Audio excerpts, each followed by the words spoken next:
মাগুরায় রেশমা খাতুন নামে হিজবুত তৌহিদের এক নারী সদস্যের বাড়িতে হামলা করে তাকে অবরুদ্ধ করে মারধর ও লাঞ্ছিত করার অভিযোগ উঠেছে স্থানীয় একদল সন্ত্রাসীর বিরুদ্ধে।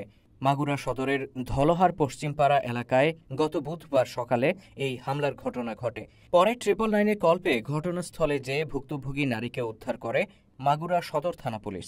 মারার পরে ঘরে আটকায় রাখছে, রাখার পরে আমি আমার স্বামীর কাছে ফোন দিছি, দিয়ে আমার স্বামী বলতিছে তোমার কি হয়েছে, আমাকে আমার ওরা জাতি দিচ্ছে না, ঘরে আটকায় রাখিছে।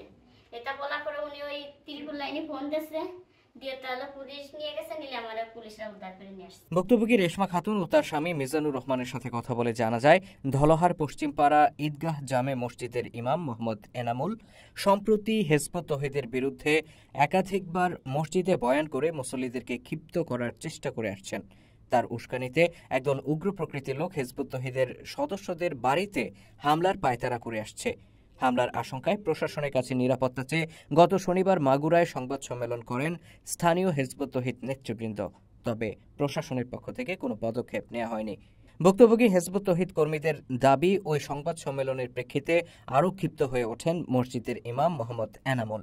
তিনি পুনরায় মসজিদে হিজবুত তৌহিদের বিরুদ্ধে অত্যন্ত স্পর্শকাতর মিথ্যা বয়ান দিয়ে কিছু মুসল্লিকে উস্কানি দেন এবং গত বুধবার সকালে মিজানুর রহমানের বাড়িতে হামলা করে।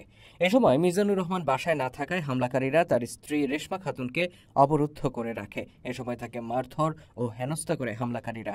খবর পেয়ে মিজানুর রহমান 999-এ কল দিলে মাগুরা সদর থানা পুলিশের সদস্যরা ঘটনাস্থলে এসে রেশমা খাতুনকে উদ্ধার করে এবং নিরাপদ দূরত্বে সরিয়ে নেয়। এ ঘটনায় মামলা দায়েরের প্রক্রিয়া চলছে বলে জানিয়েছেন ভুক্তভোগী রেশমা ও তার স্বামী মিজান।